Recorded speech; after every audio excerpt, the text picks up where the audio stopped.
de Cristo esteja com você. Mais um sábado estamos aqui, mais um final de semana, com a oportunidade que Deus nos dá para transmitirmos uma vez mais a sua palavra. Hoje eu quero ler um versículo com você, um versículo muito interessante. Está no Evangelho de Jesus Cristo, ao qual escreveu o irmão João, no capítulo 17 e no versículo 21. Diz assim: para que todos sejam um, como tu, ó Pai, o és em mim, e eu em ti, que também eles sejam um em nós, para que o mundo creia que tu me enviaste. Esse texto ele está dentro de um capítulo, o capítulo 17, e esse capítulo 17, ele mostra a oração sacerdotal de Jesus. Jesus está aqui no final do seu ministério, já está fazendo os preparativos para aquilo que seria a sua crucificação, né? Por os seus últimos dias na terra, e antes dele ser preso, ele faz essa oração, antes do jantar, antes da Páscoa, ele faz essa oração com seus discípulos, a oração sacerdotal. Se você cronometrar essa oração, ela vai dar cerca de 4 minutos, uma oração rápida, não é mesmo? Mas uma oração de muito significado para nós, como nós vamos ver agora. Jesus ora pelos seus discípulos, Jesus intercede por eles, Jesus agradece a Deus pelo fato de Deus ter dado os discípulos para ele. Mas em determinado momento dessa oração, Jesus parece olhar mais longe. Jesus parece fixar os seus olhos lá no futuro, e bem no futuro.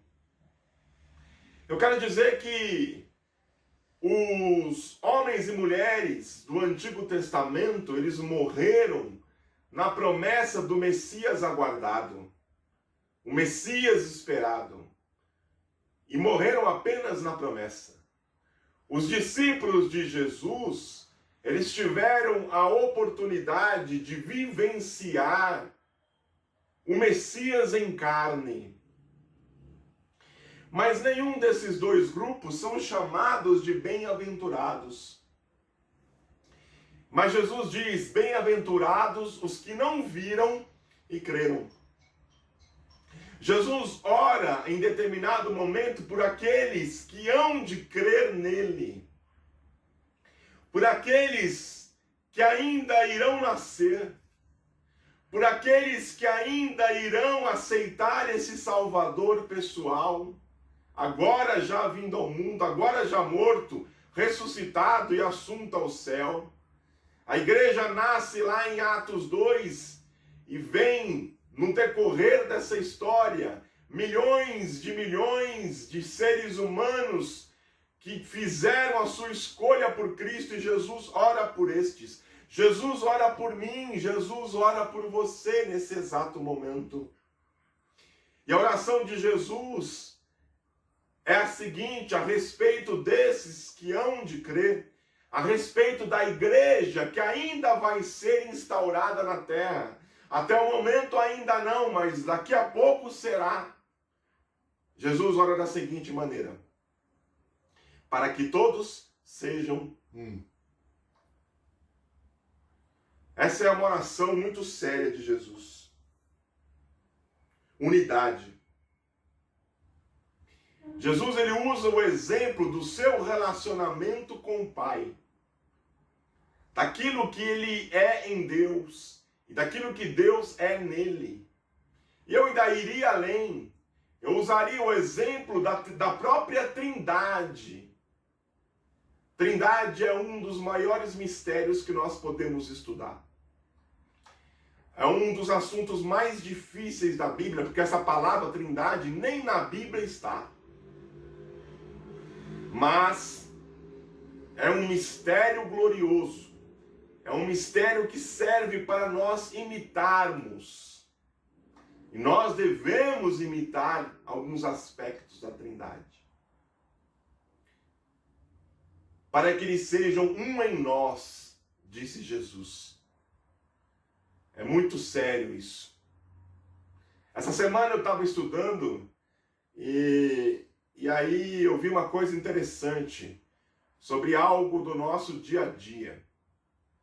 O cloreto de sódio, mais conhecido como sal. Sal é um elemento indispensável do nosso dia a dia.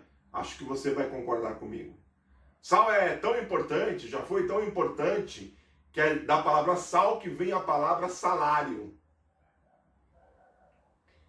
E o sal ele é importante, e Jesus ele disse que nós temos que ser o sal da terra. E ele é importante por 3 motivos. Ele é importante porque dá sabor, ele salga os alimentos, ele dá sabor aos alimentos.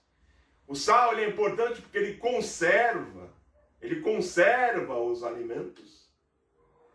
E o sal é importante por uma terceira razão, diria eu, ele provoca sede.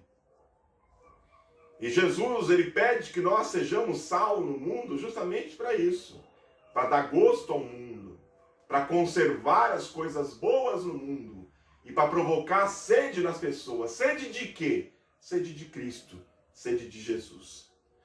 Mas a coisa interessante que eu vi sobre o sal é a seguinte: o sal, ele é o cloreto de sódio.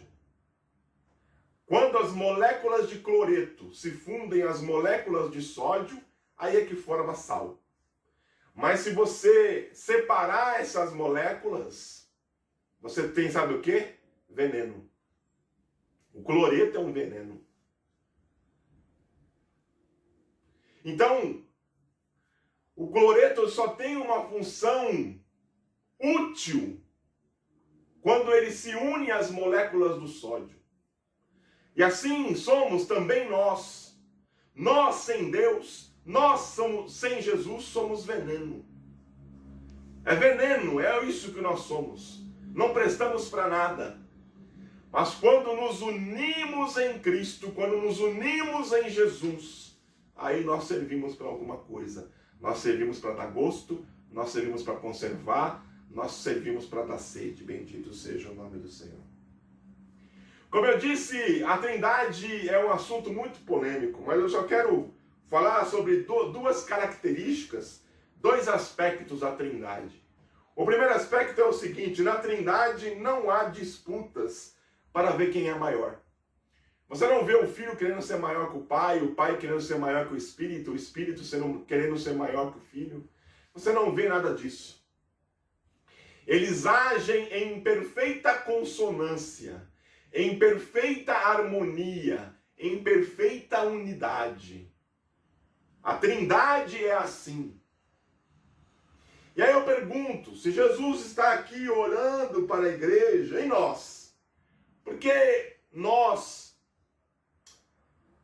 nos enfiamos em tantas disputas? Porque a igreja disputa tanto?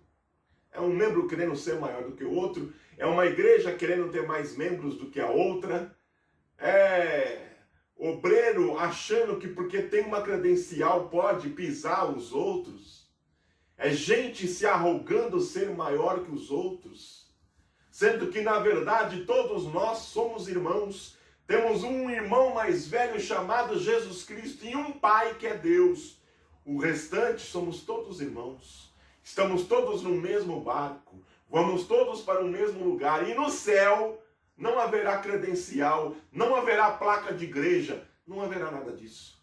Mas aqui na terra, nós disputamos, nós contradizemos e vamos contra a oração de Jesus. Por que tantas disputas? Uma vez Jesus disse para Filipe: Filipe, quem vê a mim vê o Pai. Quero te dizer, sabe por que a igreja está na terra? A igreja está na terra para mostrar Jesus. Quem vê a igreja precisa ver, enxergar Jesus. E eu te pergunto, será que o mundo, quando olha para nós, vê Jesus? Será que o mundo, quando olha para a igreja, enxerga Jesus? Essa é a pergunta. Essa é a pergunta que nós devemos nos fazer. Se nós realmente temos cumprido a nossa missão na terra, que é mostrar Jesus ao mundo. Bendito seja o nome do Senhor. O segundo aspecto que eu quero falar sobre a Trindade é o seguinte: na Trindade, um glorifica e exalta o outro. Você não vê arrogância, você não vê um querendo tomar glória só para si. Eles dividem a glória. O Pai glorifica o Espírito glorifica Jesus, Jesus glorifica o Pai. É um buscando a glória do outro. É outro aspecto que nós necessitamos imitar. E a igreja?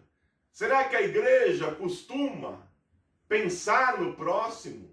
Será que a igreja tem pensado no seu semelhante? Bendito seja o nome do Senhor. Eu fico me pensando, se Jesus pensasse só em si, ele não teria descido, ele não teria morrido. Mas Jesus não pensou só em si, ele desceu, se encarnou, viveu nessa terra miserável, morreu na cruz do Calvário, porque ele pensou em mim, pensou em você, ele pensou na igreja. Bendito seja o nome do Senhor. Nós estamos aqui para pensar no nosso próximo. A igreja foi estabelecida na terra para invadir o território inimigo, para derrubar os portões do inferno e para resgatar do abismo as pessoas que estão em queda. Bendito seja o nome do Senhor. Nós não fomos chamados para ficar dentro de quatro paredes. Nós não fomos chamados para ficar deitados em berço esplêndido. Nós fomos chamados para sair e pensar no semelhante, pensar naquele que ainda não ouviu o Evangelho de Jesus. Bendito seja o nome do Senhor. É para isso que a igreja foi chamada. E se nós não cumprimos isso, nós estamos indo contra a oração de Jesus. Bendito seja o nome do Senhor. Jesus, ele diz uma coisa muito séria. Jesus, ele diz que para que o mundo creia que tu me enviaste. Se nós formos o mundo vai crer que Deus enviou Jesus para morrer pelos seus pecados. Agora eu faço uma pergunta séria para você. Por que existem tantos descrentes? Por que existem tantas pessoas que não creem em Jesus, que não acreditam em Deus, que não veem a ação de Deus no mundo? Por quê? Culpa de Deus ou culpa da igreja? Por quê? Porque as pessoas não acreditam mais. A oração de Jesus, meus irmãos, ela não é respondida, porque apesar de Jesus ter feito a sua parte, a igreja, que somos nós, ainda reluta em fazer a parte dela. Em ser unida, em ser um, em imitar a Trindade em tudo e em todas as coisas. A igreja foi chamada para ser luz. A igreja foi chamada para brilhar no mundo de trevas. A igreja foi chamada para ser sal. A igreja precisa dar gosto ao mundo, conservar a palavra de Deus no mundo e provocar sede nas pessoas. Sede de Deus, bendito seja o nome do Senhor. A igreja foi chamada para mostrar Jesus. O mundo precisa ver Jesus através da igreja. Foi para isso que nós fomos chamados. E para isso a igreja precisa ser um em Cristo, assim como Cristo é em Deus. Essa é a palavra que eu tenho para você hoje. Que você possa pensar nisso, que você possa refletir sobre isso e que o Espírito do Senhor fale melhor ao seu coração. Deus abençoe a sua vida em nome de Jesus.